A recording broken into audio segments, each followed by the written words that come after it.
Coming up, a Sad Styles production. Hello and welcome. My name is Mikey Aaronworth, signing on to the sign-off of Frameworth podcast for yet another week. It's the podcast where we talk about all the stories you didn't know you wished you knew about the world of sports and sports marketing. I'm joined in studio by a very special guest. You'll notice once again, if you're watching over on YouTube, that Brian Aaronworth, president of Frameworth Sports Marketing, common co-host of the sign-off podcast, is not with us. He's still enjoying his time over in Florida. He managed to escape the winter wonderland, as some of us would call it, over here in Toronto. But before we get into it and I introduce my guest, I do want to give, as we always do, a shout out to our loyal listeners who give us the reviews and ratings that keep us at the top of the iTunes charts.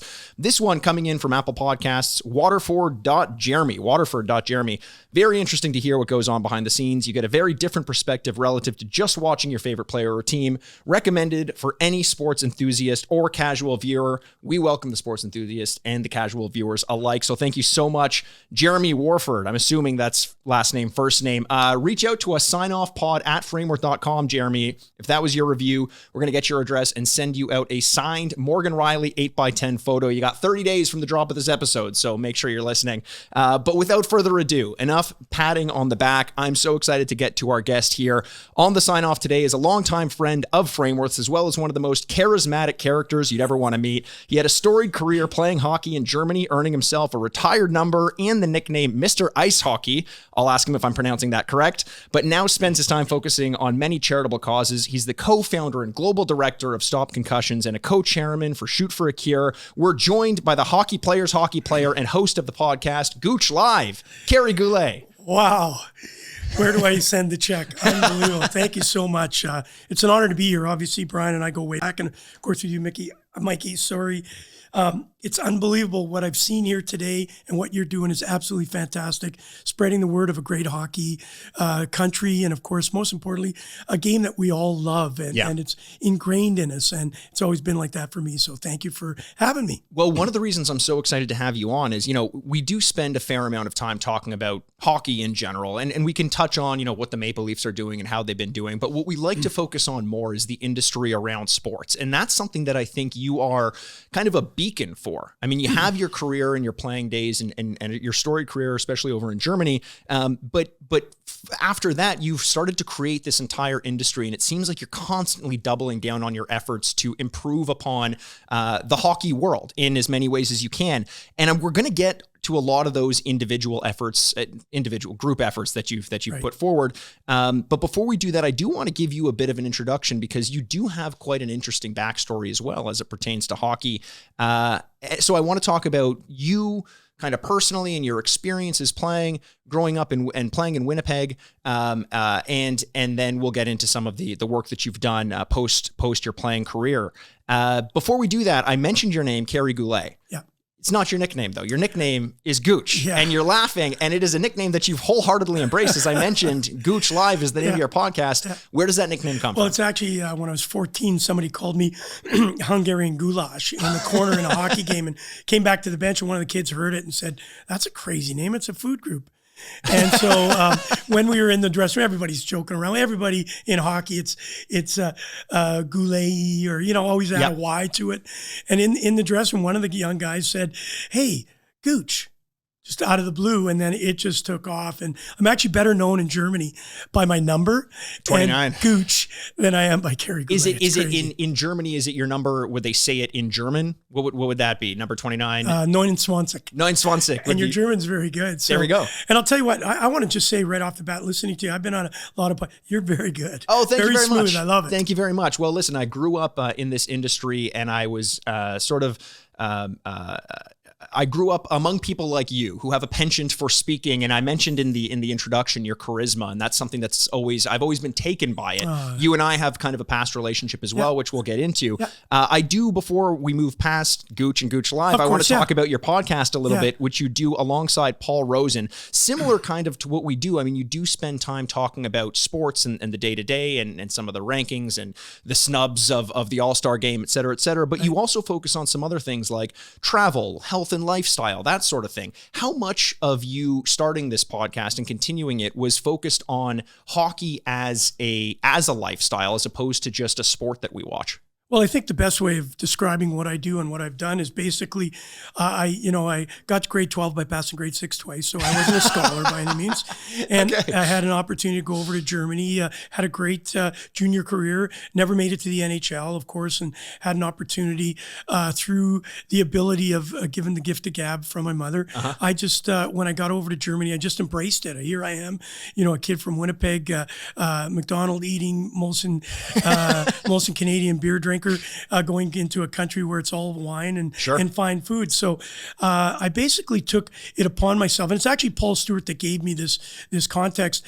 My skates are my passport to the world. I love that. Who would have ever thought that a young guy from Winnipeg who just dreamed of playing in the National Hockey League got snubbed by John Ferguson Sr. And I'll tell that story first, because I think that really kind of shows you where I got the opportunity to do what I do. Going through my junior career, I played for the St. Boniface Saints, and I was a very good hockey player in those days, along with a guy named Terry Tatum, and we were the tandem, and we were tearing the leagues up, and the coaches would say, hey, I was a good skater, and I was pretty offensive and pretty creative, so they got Terry and we played on the same line, and we would pick the puck up behind the net, skate through everybody, score. Sure. Nobody said, hey, listen, you know what? You got other teammates. Hey, we need a goal. Go and do it. Right. And so we weren't really taught the message of teammates. So he and I would outduel each other doing this. And at the end of the day, we started to realize that we can't do it alone. Sure. So we started to play a little bit more of a team game, and we got lucky. And on that team, there were a bunch of players that were touted for the NHL, and I was one of them, where people were talking about, God, he's a great skater, little bit lacking in size and more so toughness. Sure. And that came back to haunt me, actually. So as I went through my junior career, I went out to the Winnipeg Junior Jets, owned by Jerry Brisson. He had decided to sell the team to the Calgary Wranglers. And it was the Winnipeg Clubs and the Winnipeg Junior Jets. And when it was sold, they moved by bus. So we jumped on a bus in Winnipeg. They packed up the office, put the office on the bus, and we went to from Winnipeg to Brandon, Manitoba, up to Flin Flon, Manitoba, and then we did the trip over to Calgary. So we're basically a moving van and a hockey team at the same time. Almost very similar to the Slapshot movie. Right. So here we are on the bus. I'm 17 years old. I'm with a bunch of guys, never left home before. And I didn't know what to expect. So we got into Brandon. We were playing the Wheat Kings. And Jerry Brisson had a son who was the same position I was. Okay. He was a talented player, but we all know that politics played a little bit of a role. I know nothing about nepotism, so I don't. Yeah. So the issue is that I'm not blaming that. But it certainly didn't help because I didn't understand it all, and my parents weren't those people that pushed. They just said, I fell in love with my skates. I was on the ice constantly, every day, outdoor, 4 o'clock in the morning, 6 o'clock. I'd miss school. They'd be coming from the Windsor Park Collegiate to knock on the door at hey, where's your son? And he's on the Winnequa Community Club. Because my school was right across the street from where I lived, but I had to cross 6 outdoor rinks, and so we would stop. The distractions, it's like the gambling addict who has to live in Las Vegas and work at a bar in a casino somewhere. It's good luck passing the tables. Yeah, the only difference is you don't freeze your toes. And so here I was, just falling in love with this game. I just absolutely adored everything about the game. And so as I was going through all this, and in Calgary Wranglers, we were on this bus trip, and we got to Brandon, Manitoba, and we were playing the Wheat Kings, and there, the days of Derlago, Prop, Allison. These are the best of the best. Yeah. Billy Derlago, of course, and Brian Prop. And I was sitting on the bench, not playing. First period goes by, second period goes by, not playing. Big, huge bench brawl. Everybody's thrown out of the game, and I got to play. We're down 3-1. I scored 2 goals. We tie at 3-3. And it was just an exhibition game. Okay. So here I am thinking, wow, this is This is your chance to shine. You did it. Now we drive the bus up to Flin Flon, Manitoba. It's probably a 10-hour bus ride. Get in there, and same kind of scenario. First period, I don't even think. I didn't even get to fill up the water bottles. I was so far away from the bench. It was ridiculous. And so again, same thing. And back in those days, big, huge brawls. Some guys are thrown out. Jerry says, hey, Gouche, you're up. Well, Kerry at the time. Yeah, sure. Goulet, you're up. And I got out there and I'm dancing around trying to be a professional. And somebody slashes me from behind. And I just turn around, automatically slash him back. And all I recall is the jersey being, kind of grabbed around my neck and popped me right in the top of the forehead into the chicken wire in Flin Flon. And down I went. And I was kind of passed out, knocked out. And I woke up actually realizing I was on a bus driving to the next game. I obviously other things that happened. I'm sure I woke up but I was just in a deep fog. And I said to one, what happened? And the guy said, well, Gouche, you were dancing and Ray Neufeld slashed you and Ray was a big boy and he could duke it. Like he was one of the toughest guys. So he's just sending a message to a rookie. You don't do that. Right. And I shouldn't have. So I learned that. And plus I was in the corner. Right. Which I wasn't known for. I didn't like the corners very much. I liked it when it was rounded, but when it got too tight, I was a little bit timid. No one puts Gouche in the corner. Speaking of dancing. Yeah, exactly. Yeah. So then that's how my career started off. I got to Calgary and never played. I sat on the bench. It was Western Hockey League, and he just didn't seem to play the young guys. Right. And his son was playing more than me. And we're probably equal. I just thought I was younger, let me grow, Give him let a me chance, be and he didn't give us a chance. So I got an offer to go to Billings, Montana. There was a trade in the makes with a guy named Bobby Herzog and Terry Tatum, and there were a couple other guys. And for some reason, Brisson just didn't want to trade us.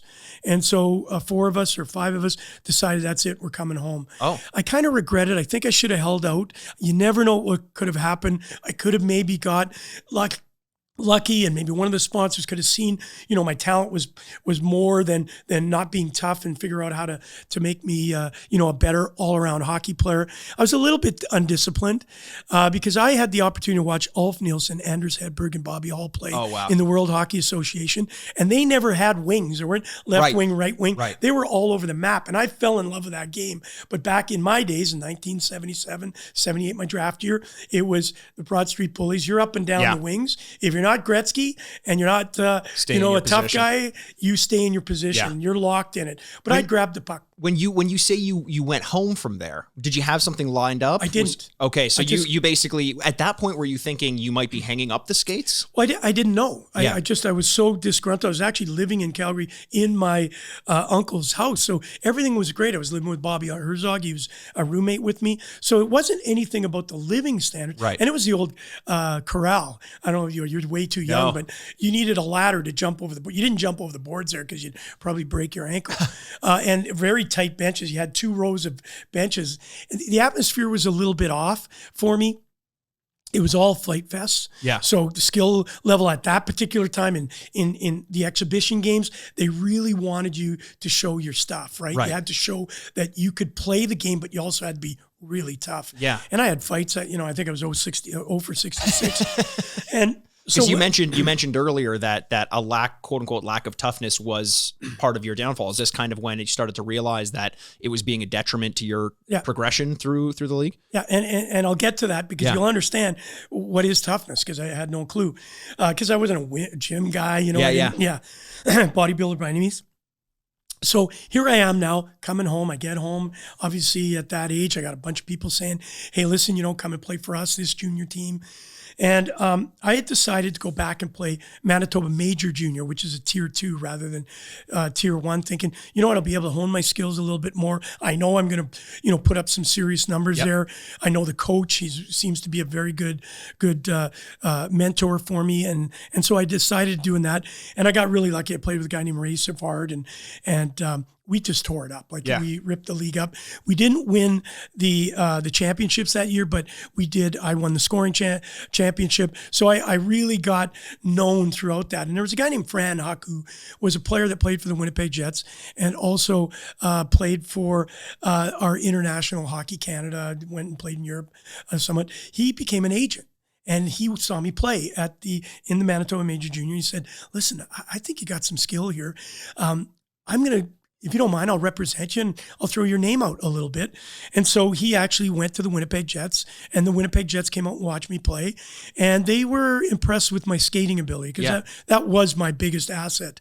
And the reason my skating ability was so good was my mother was a speed skater. Oh, really? And living in Winnipeg, she could have went to the Olympics, but they just didn't have any funding. There was just a very poor family coming out of the Depression. So she never had the opportunity other than her talent, and it just wasn't enough back then. So one day, I was a very young kid, probably 2 or 3 years old. She took me out to a park. It's called the St. Vital Park, and it had an figure 8 pond that was frozen.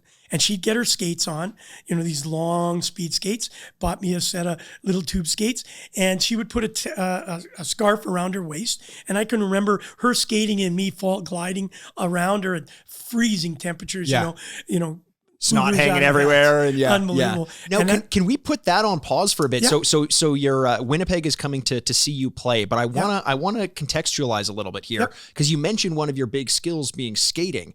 And yet you also have a very storied career in ball hockey as well. Yes. Ball hockey, are you in rollerblades at that, or are you? No, that's both. I did both. Inline hockey in Germany. Ball hockey became my second passion. I was probably a better ball hockey player than a hockey player. Inducted in the Hall of Fame. Yeah. In somebody's garage. So when you're playing ball hockey, then your skating doesn't apply, and yet you're still racking up the points in the Hall of Fame. Is there what was it there that gave you the advantage? From that moment of skate, I know I bounced around a little bit, so I wanted to put it in context. That's how I became a good skater. Yeah. And so as I went through it, that was my big thing. Hey, this kid could skate.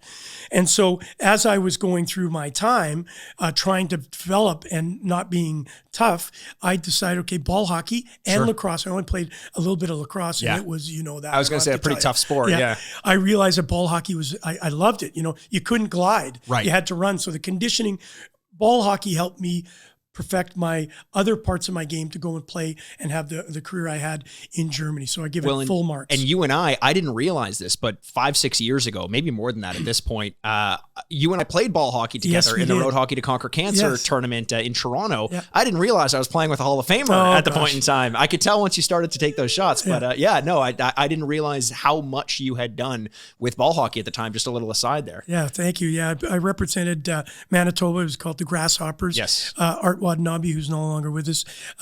It was the year of the Grasshoppers when he started the team. Yeah. He was Asian, and that's how we became the Winnipeg Grasshoppers. And amazing. It's a very famed team with everybody that was on that team played hockey in junior and stuff. So we were really talented players, stick handling and all that. And we just had to learn how to run while everybody can run. So we really became a team that went to 11 Canadian championships. We won back in 1982. We won the Canadian Ball Hockey Championships, and it was just unbelievable what it did for me, and it gave me that opportunity to grow.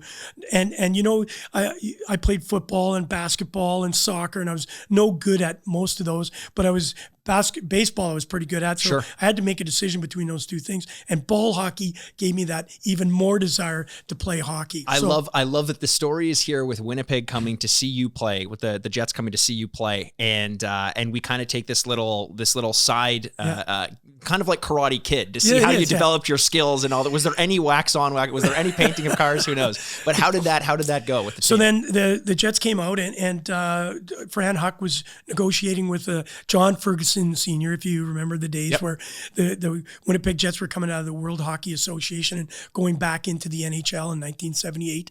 And that was my draft year. Fran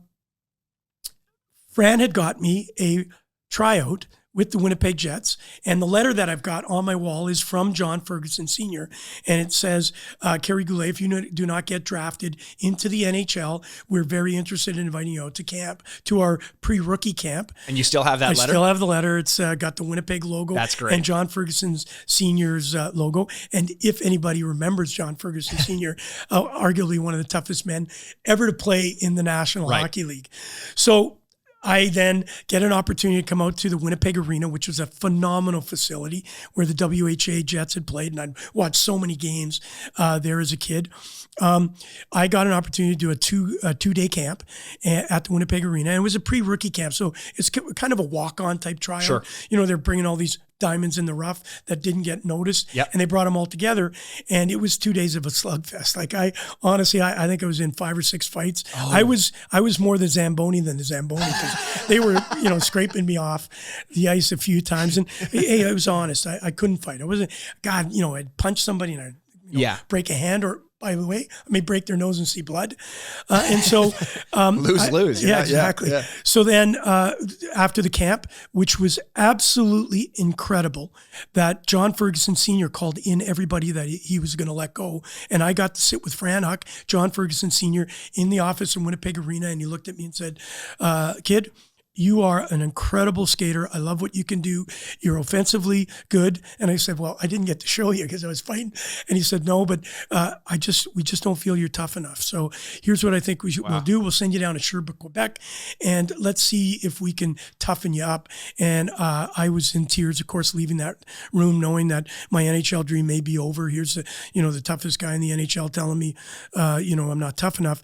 And I went I wouldn't call it depression, but I didn't have a father. My father was not a hockey player. He worked for Simonton Yards, shift work. So I didn't have a mentor at that time to go to and ask questions. We didn't have the internet. We didn't have agents. Fran was okay, but he didn't really, we didn't know as much. Right. So I went home. That's a great point. Like, we've spoken to so many people on this podcast. I think of Badali, who came on as well. And so many times where he could have potentially not failed, but faltered a bit. He had someone else kind of pick him up and say, this is what you need to do. And you're saying that was somewhat absent in your playing career. Yeah, I didn't have that. I had an unbelievable mom and dad. Yeah. They're the best. My personality and my charisma, thank you for the compliment, comes from my mom. She was pea and vinegar, a little 5'2" Scottish woman. My father was a Frenchman, so there was some feisty fights going on. And they just taught me how to help others. If you got a buck, give 50 cents away, because you know what, that person may need it more than you. So that's how I got into all this philanthropy. And at that time, I was heartbroken. I came home to my mom and dad, and I was in tears, and they both said, hey, pick it up. You know what? It may not be hockey. You're going to be good at something. And so just continue on living your dream. Yep. And when you decide it's no longer yours. And so, I continued on being. Probably for a month, I was down. And so I turned down the offer to go to Sherbrooke, Quebec, because I'd already had the experience of going to the Western Hockey League, and it was a disaster. So I decided I'd stay at home and continued on doing that. So that was my great fame of, getting to possibly the National Hockey League. A few years go by, I joined a league called the Senior League. It's called the Cash League. Okay. Central Senior Hockey League that took old guys at 20 that were no longer looking at the NHL. We didn't have as many options. You could go down the IHL, and they didn't have the East Coast League and all that. Sure. So I decided I was going to stay at home and do some other things and play in that. So I played for the Cash League, and it bounced around from, I was with the St. Boniface Mohawks, had some pretty good success with it, but never, I was up there always in the scoring, but never really amassed. And then I got an opportunity to go to the St. James Flames, and Danny Bonner, who played for the LA Kings, was the player coach, and I got to play with Bobby Hull Jr. Oh, wow. And I was on a line with those two guys, and I actually won the scoring race in that league on the St. James Flames with his son, Bobby Hull's son, Bobby Hull Jr., who was an incredible player. Couldn't skate very well, but I'll tell you what, he could fire the puck. And I won the scoring title that year on the last game by a slap shot off my butt from Bobby Hull Jr. And Bobby Hull Sr. was in the rink at the time. So the biggest thing that could ever happen to me is Bobby Hull Sr. came down in the dressing room, and I had one of those Christian 1000s, the old black and white sticks. Yeah. The big hook that he used. Yeah. He came in and he signed my stick, but he signed it in pen. Normally you had we know all about that at Frameworth. And that stick is at the Hockey Hall of Fame. It's not inducted, but I gave it to the Hockey Hall of Fame because it had Bobby Hull's, and that beautiful flowing signature. And wow, what a present I got. And that summer I got a bunch of offers, and I was in the DJ business. It's a long story. The DJ business. I will not bore you with all the details, but it's a pretty That cool, is a podcast for another time. I am curious. A lot of people didn't know it, that my buddy was in the DJ business. Yeah. It was the cassettes back in those days. And he was my best buddy. And he had an opportunity to get involved in a bigger business. And I had a little bit of money and, my kind of flair and all that crap. And there was a bar in Winnipeg. It was named the Travel Lodge. It was in an area where it was... That sounds like a motel to me. Yes, I'm not it was, sure. but it had a bar. Sure. And it was a new papa bar. It was a German, old traditional German bar with guys sitting at the table with their mugs. And it was really dumpy, almost Mr. like a Ice Hockey's redneck. First introduction to German culture. Yes, Okay. Ironically. Yeah. So we went into see a guy named Colin Noble, owned it, and we sat two young punks with a suit attache case and put it down there. And Mr. Noble, we would like to propose to you, us coming into your bar, let's revamp it a little bit. And you could have the first dance club in Winnipeg. And he kind of chuckled at us, and he loved our pea and vinegar. And he looked at us and he said, listen, here's what I'm going to do. I'm going to give you 1 week. You're going to come in, you're going to set your stuff up. Don't get too fancy because I don't want it to fix to the ceilings and that. So bring in disco balls and all that sort of stuff. And I'll give you a week. You're standing on the bar holding a disco ball for everyone, spinning it? No. We actually figured a way to how to attach it to the roof without damaging his goods. And the first night, it was a Monday night, jammed, lined up out the door. And for 2.5 years, it was called Fridays. And it was the first original dance club in Winnipeg. That's amazing. And, so 2 years you're doing that. During that time, you're playing hockey? I'm playing senior hockey. They basically played Friday, Saturday, Sunday games. We'd play in Thunder Bay. Right. We'd be playing all over the place. Like in Brandon had a team. EK Millionaires had a team. So I really got an opportunity to do all this stuff. So while I'm doing all this crazy disco stuff, I'm playing hockey on the weekends. It was It sounds like a great time to be alive. It was unbelievable. But someone at some point comes knocking on your door. Maybe it's because they saw how well you can manage the German culture in your area, but you get an opportunity to play in Germany. Yeah. What does that look like? Does someone just offer this out of nowhere? Was there any inkling in your mind there that you could be traveling internationally to play hockey at this point? I had no thoughts of it at all. Right. None. One of my good friends, one of my best friends at the time was Mark McKay out of Winnipeg, really, really solid hockey player. Also didn't make it to the National Hockey League. He was already over in Germany. Okay. I knew about it, but I never thought about it. And it's a funny story that I had sold Fridays, still playing, and things happen for a reason. Yeah. So I had to be the DJ for the last night of us owning the system in Fridays, and a guy named Dick Davidson from Thunder Bay walked up to the booth and was just cut. He was on a hockey tournament for old guys, beer league tournament, and he walks up to the booth and, hey, who made this? I really want. And I said, it's actually me. You? Yeah. I own the company at blah, blah, blah. And he said, listen, I own a place in Thunder Bay. And would you think of maybe coming out there and taking a peek and see if you can help me out? And I said, Dick, sure. When are you leaving? Says, it was Saturday night. He says, I'm leaving Monday morning. So here's my card. We didn't have pay. Of course. Had to use a landline. Hands you a phone book with a circled phone number in it. I called him Sunday night, organized everything. Monday morning, we go to the airport. He's got his own plane, a Cessna, a prop plane. And he was his pilot. He was his own pilot. And he had bought an old Woolworths in Thunder Bay and wanted to turn it into a nightclub. And it just so happened on that night when he came in, I was there. The last night. Yeah. And so I spent a lot of time with him there developing this place. It was opened up as Club Soda, and it was a #1 bar for years. But the only reason I tell you that story, not only was it unbelievable, of course, but the fact was I got to play for the famous Thunder Bay Twins and play for the Allan Cup in 1988. Played with a great guy named Mark Packard and Malcolm Sutherland and all these great guys. So did you end up moving to Thunder Bay? I moved to Thunder Bay. I was the manager of the bar with a buddy named Bobby Ogg. Yeah. And I was playing every Friday, Saturday, Sunday. Was it important to you? Was it important to you when you decided to move that there was some institution for your ability to play hockey there? It was ultimate. It actually was the real reason, because they had already won 3 Allan Cups. Right. Allan Cup is a pretty prestigious trophy in those days. And I'm an entertainer Yeah. a little bit on the ice. And so they loved that aspect of Sure. it. Plus I owned a bar, why don't you? So they gave me an offer and I got to play with them and we won an Allan Cup in 1988. And that's how I got to Germany. Had nothing to do with the Oopapa music back in Winnipeg. I was actually just a little teaser. we Yeah. had just won the Allan Cup. We had the Allan Cup at the bar. And that night we had Burton Cummings and McLean in the bar playing. No We had way. Trooper, Nazareth, 5440, Glass Tiger, Loverboy. All these bar bands came through Thunder Bay on their way from Toronto, stopped in Thunder Bay, then to Winnipeg. So we always got them kind of midstream.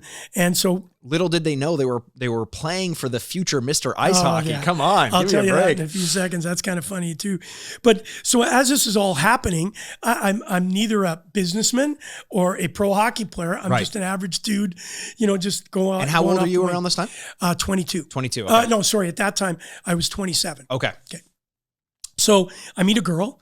So how through that, I met a girl. Her name was Veronica Kasterkoff, and I thought she was my love of the life, and I'm going to marry this girl and end up living in Thunder Bay and having kids. And because I loved Thunder Bay, it was a great town.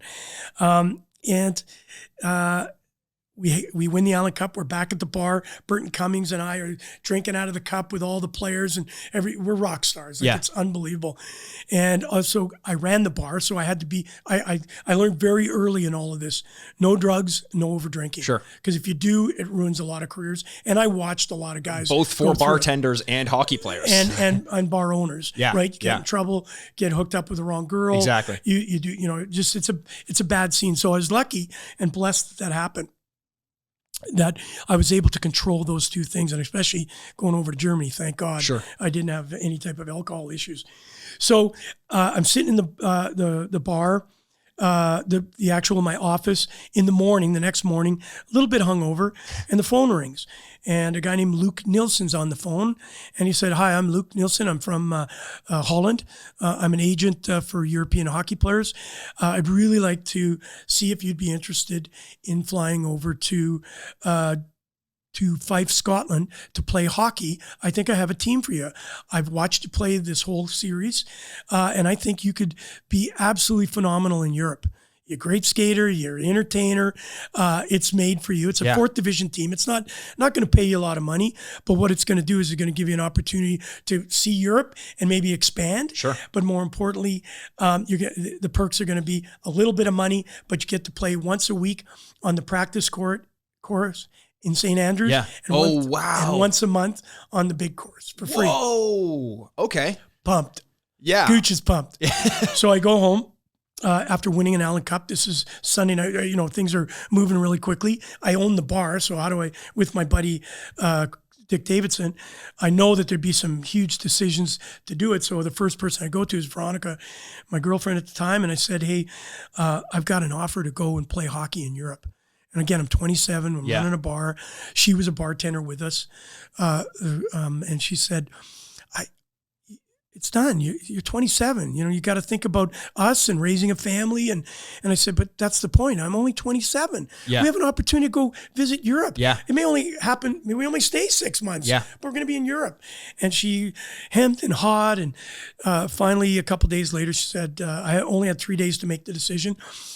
Second day into it, kind of very lukewarm with her.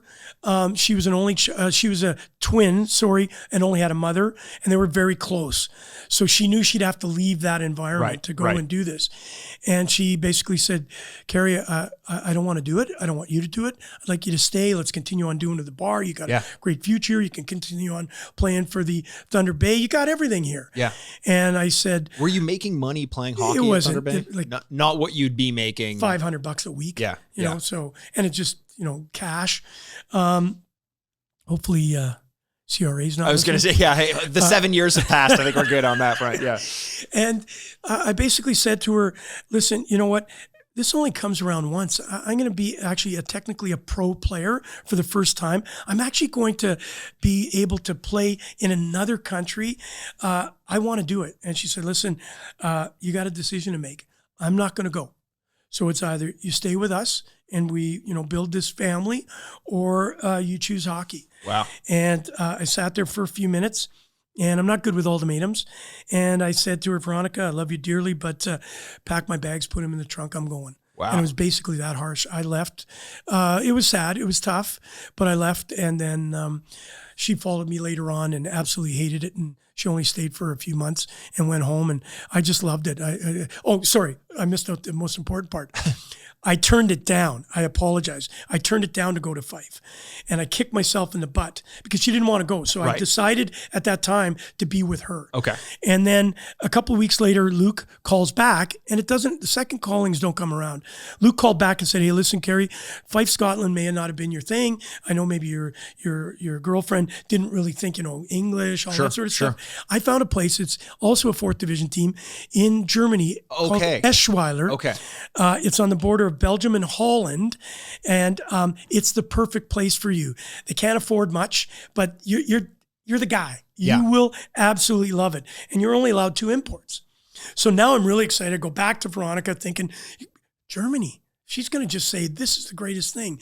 And that's when I got the ultimatum. Listen, I'm done. You can't do it. We're going to stay. And that's when I had to say to her, listen, I'm going. You're coming or not? I got to pack my bags. I'm going. So that's how I got to Germany. I arrived there, unbelievable. Yeah. Like it was going backwards. The rink was a dump. It was my first practice. I had the Gretzky helmet. I got the sweater tucked in the back, thinking I'm a stud. My other import was a guy named Joseph Chastik. Sure. He was a Polish National League player. Couldn't speak English. Couldn't speak German. I couldn't speak German. I couldn't speak Polish, of course. So he and I down in the dressing room, hey, this is Joseph. This is Kerry, blah, blah, blah. This is going to be great. And it's the dressing rooms were half this size. Right. So you had 2 different dressing rooms. The coach would come in one, and the only time we'd meet was when we went up the steps. So I come out in the first practice. The place is jammed. It's a small little rink, holds about 2,000 people, and the place is jammed. And now, arrogant as I am, thinking, the entertainer coming come out to see me. Yeah. And so here I come out, I get on the ice, they're screaming and yelling. All of a sudden in the practice, we score a goal. They start singing and dancing, in soccer games. Yeah. Going left, going right, beer drinking, singing, drums, the whole 9 yards. So after practice, they're going to have the press conference. I go downstairs to introduce both myself and Joseph. I go downstairs and I look at Luke, who's the agent. I said, Luke, wow, is that for me? Don't be so arrogant, buddy. They didn't make up a chin. They're practicing. So what do you mean they're practicing? They're practicing when you guys score goals. They get everybody in unison. So they came to the practice. Oh, my God. And maybe a couple came to see who the new Canadian was. So but after the audience, like a choir, was practicing getting their chance. It was a practice. That's amazing. They had the drums. Yeah. The different hymns and all that sort of stuff. So now press conference, get upstairs. It's up, the bar's inside the rink. Jammed, cameras and all that sort of stuff. And it's my first real one-on-one press conference in my life. Always, because I was never the superstar in any team. I was always kind of with somebody. Were you brought in under that pretense of like, this is the guy that's going to, absolutely. It was. Oh, yeah. Okay. And so, but what's really ironic of the story is that I'm sitting at the table, Luke's right beside me. The press is all there. They introduced Joseph first. And now they say, and now we have Kerry Goulet, and they're talking in German. And of course, my German was only from Hogan's Heroes. Achtung, Schultz, ein Bier bitte. Achtung I only know because of the U2 album. That's exactly. That's it. So they're going off and yakking and all this German. I hear Kerry Goulet and I hear Calgary Flames and I hear American and I hear all these things. And then I'm looking around and I go to Luke and I said, hang on a second. Are they thinking I'm an American? Just go along with it, Gouche. Not to mention Calgary Flames. Go along with it. I said, but I didn't play in the NHL because you're NHLer. So I get up there and presses, and hey, they're broken English because at that time, and it was 88, MTV had just hit, and English was really starting to become a predominant language. So really broken English, and a couple questions come, and did you play in the NHL? And I skirted it. Well, I had a tryout. I didn't say I didn't play. Yeah. And the guy said, "So what was it like playing for the Calgary Flames?" And I said, "Well, I didn't actually get to play up there. I didn't say no. You can't say, yeah. And then the guy said, "And what is it like to be in Germany as an American?" And I looked at Luke and he just went like that. And I said, well, I'm absolutely honored to be here and I'm looking forward to it. So I go back downstairs. I got the newspaper clipping. Oh my God. Ridiculous. Kerry Goulet, the NHL American, played for the Calgary Flames, is our new superstar. Was there a reason why they didn't want you to say Canadian? I think they just had the wrong guy. And even we looked, again, you didn't have internet. Don't forget, for me to pick Eschweiler, I had to actually, again, remember my schooling. I had to go to a library and find an atlas. And when I was looking through the atlas to find Eschweiler on the map, it was a very small town on the border of Holland and Belgium. And so while I was looking, I couldn't find it. And that was what's so intriguing to me, that I needed to do this because I'm going to someplace I have no clue. Right. So I went to the library, asked them to get me an atlas, and that's how I did it. So that's how I chose it, because I couldn't find it on the map. So I didn't want to question anything. I'm here. Who cares? I was literally, as you're talking, I'm like, Michel Goulet? Like, Nope. did they get but they know he's Canadian and he didn't play on Calgary, so they just picked the wrong name and got the wrong backstory. Listen, Mick, it's crazy because, everybody's got a story. Everybody's got a journey. And that's why my skates are my passport to the world. There's so much that I can go on about. But I think what I just setting the stage for what was going on, that it was just a cluster. It was just all over the map. And Joseph and I came out, and it was, please don't take it in the wrong way. I don't mean this as, it was like Gretzky and Curry. We just clicked off like that. He couldn't speak my language. So I'd throw a puck, he'd score. He was an unbelievable goal scorer. Well, because Gretzky and Curry couldn't do what you guys did. Well, it's also fourth division hockey. No, I don't think they could do what you guys did. I think that's what you're saying right now. I'm not saying that. And don't let me put words in your mouth. I actually got tongue-tied when I said that over there. And of course, that's where Mr. Ice Hockey came from. And you'll hear that story in a sec. So he and I just tore it up like ridiculous, 8-9 points a game. Sure. It's below senior level. Like it's like lowest level, SPHL type level, even though it's pretty good hockey, but there were only 2 imports. So you played against their other 2 imports and you played 40 minutes a game. Right. So if you weren't putting up numbers, and you couldn't take a night off, because if you didn't score, there's somebody waiting to come and take your job. So it was like a revolving door. You didn't have, my contract was a handshake. I was going to say, so your role there was not secure necessarily. It was like, if you weren't performing, you were gone. It was a 2-week tryout, basically. Oh, what? You uprooted for a 2-week tryout. For 2 reasons. One, they had asked me to sign a year contract, and I had said, listen, I'm 27. I'm leaving a pretty good established thing. Let me come and see if I fit what's there, and plus for the team, if I fit your team. And was everything back home? Everything back home. Did you cut ties with it, or did you say, I'm going for 6 months or so, I might be back? Well, yeah, she didn't like it, and basically it was on hold, as was the owning of the bar. Like Dick was saying, okay, Gouche, go and do this, and you're going to come back and we'll figure it all out. Maybe it doesn't work. So I did that for that particular reason. What happens if I did get over and I absolutely hated it? What happens if I got over there and they hated me? Right. So I didn't want to be tied down to something. So that's how it happened. And I got in with a family from, I was billeted. Yeah. I didn't have a car. They were supposed to have all these things. Did the family have any sons, daughters, or anything? Nope. Was it just? They had, but nobody in the hockey. I was living in Cologne, which is a 40-minute drive to Eschweiler on the Autobahn 4. And so it was a whole new experience. Here I am going 200 kilometers an hour in a car. It was just bizarre. And I didn't have a car. So they were driving me back and forth to practices and games for the first month. And then finally I said, I don't want that. Like, I love them. Their names were the Grubenstein. I'm still close to the mother and the kids. We lost the father about 10 years ago. And they just helped me. They could speak perfect English. They were from South Africa, but German. And they really helped me establish myself. And then I got involved with, stayed in Eschweiler, the family's name. Their last names were Vienne and Helmut and Annetta. I've lost Annetta. She was like my second mother. My Helmut is still alive today. He's my second father. Yeah. He's my surrogate father. I love them dearly. And so I got entrenched. I had people take care of me like nobody. I was a rock star. I was everybody idolizing me. And thank God it didn't go to my head, and we tore the leagues up. And my second year into it, my head coach of my second year was Ulrich Rudel. who was the son of the most decorated pilot in Hitler's army. Wow. Yeah, which is bizarre. I was going to say, I didn't recognize his name as a hockey player, but Ulrich. that makes... Well, Ulrich, he played, Rudel. Ulrich played for Krefeld, which was a team I ended up playing against. Sure. So he was our coach in the small little town. So again, my skates just took me to learning everything about Germany and life and culture and going from beer drinker to wines and all that great stuff that That came seems from to it. be, because you've mentioned that before, that seems to be the biggest obstacle, was going from beer to wine. Yeah.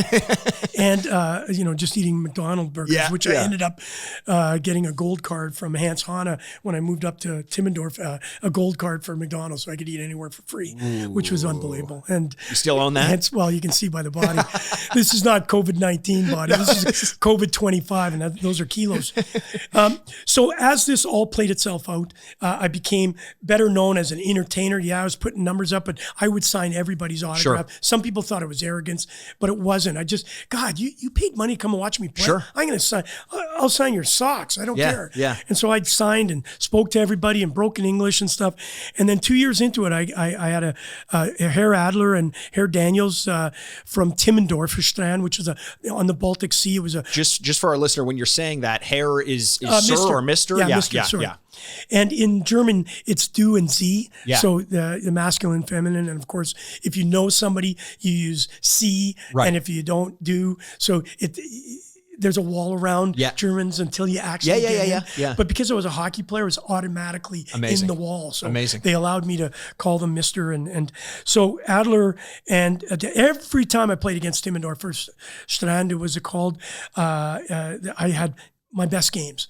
And they sent me an offer, a fax. And said, listen, we really like you. We think your personality is unbelievable. We'd love you to come up to Timmendorf. It was about a 6-hour drive from where I was playing. Come up on a Monday, Tuesday, come and look at our facility and see if you'd be interested of changing teams. So I was in Eschweiler for 2 years. And I got up there, and I'll tell you what, it was a picture. It was like LA with in the cold. Oh, wow. Baltic Sea.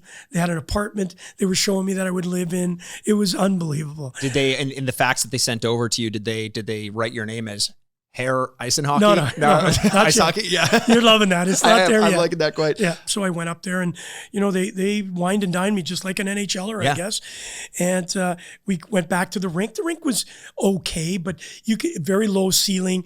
Sat again around 1,500, but it was a better rink than Eschweiler. So sure. I thought, wow, and they had great fans. We also kind of glossed over this. I'm just realizing this now, but you had mentioned that maybe you're only there for 6 months. This is 2 years afterwards. Yeah. So what's going on at home? Well, we had tore up, obviously Joseph and I tore up the leagues. Yeah. And we were getting offers all over the place to go to the division up, third division. So, and they offered me a 2-year deal there that I had to either make a sign. And then I basically wrote a fax. Remember the old fax machine stuff? Oh, yeah. So I faxed both Dick, who was owner of the bar with me, and Veronica saying, listen, I'm going to stay till the spring and we'll make all our decisions there. Veronica, she came over. Yeah. And that's when she ended up hating it and went back home. So that was the end of our relationship. And Dick and I, he just took me off the books, and I gave back my part. He gave me a little bit of money, and the rest was history in that summer. Yeah. So it gave me an opportunity to live my dream, play hockey. And actually have people chant my name, Goulet, Goulet. Oh my God. There's not a better drug, let me tell you, than 15 to 2,000 people chanting your name with a bunch of drums. I couldn't imagine. Nothing better. I mean, I'm excited to get into this, and this is something we've only done once before on the podcast, because you have a whole playing career ahead of you at this point, and I still want to touch on on all the charitable work you've done post career. Yeah. Getting this flair and this understanding of how you got to where you're going is almost a great precursor to that. So what I'm going to recommend is that we cut the episode now and we make this a 2-parter, because I want to start the next episode out with some more information on your playing career in Germany. And then we can spend a lot of time focusing on all the other charitable causes that you've championed over the years. Does that work for you? I'm honored. Perfect. Thank you. I would love to have you on. So we're gonna cut now. That's right. check in next week. Obviously, we're going to have the end to this story. Hopefully you got all your understanding of where we got to where we are. Like I said, the Mr. Miyagi training prior to the storm of career that you've put out for yourself moving past this. So thank you for listening to this week. A little bit unorthodox, but I think it warrants it because I've been engaged this whole time, and hopefully you as a listener have as well.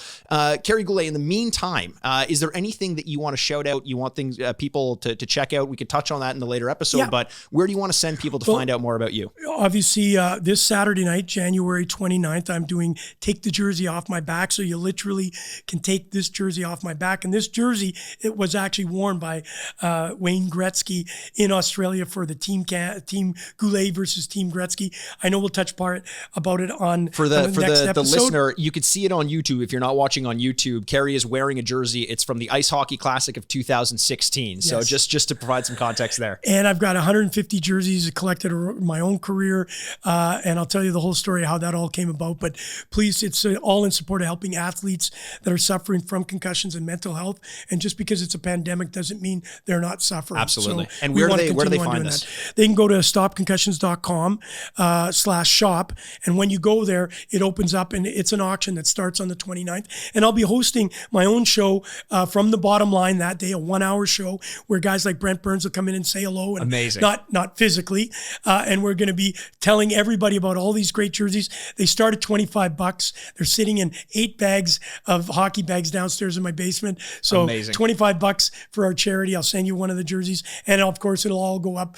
And I know you guys have donated a Mitch Marner jersey. And so they'll go all the way up to the Gretzky, the Crosby, the McDavid's, got them all. And where can they watch that live? Is it going to be on YouTube or Facebook, on that site? Gouche Live. Just check out anything. Just go to Gouche Live. Google Gouche Live. Yeah, or at Gouche Live. And it will all be there for you to pop on. And of course, that's Gouche Live, in case you didn't know. Exactly. And also you can go more conventionally Goulet Live and at Goulet, and it will get you there too. So a lot of ways to get to see me. Perfect. So when you join us next week, you'll have already had some context for that show. We're going to be pretending as though it's after that, but we're going to cut now and we're going to come back and record the second half of this, which is going to be launching next week, same time, same place. It's a 2-week auction, so we'll be there to actually give it the little last push. There you go. We're putting a little last push in there, all for a fantastic cause. So check that out. Come back, join us next week, and then you can finalize it all if you've got some bids and see where it lands. That's perfect. Fantastic. So thank you so much, Kerry Goulet, for joining us. For the absentee, Brian Aaronworth, president of Frameworth Sports Marketing, and myself, Mikey Aaronworth, host of the Sign Off podcast.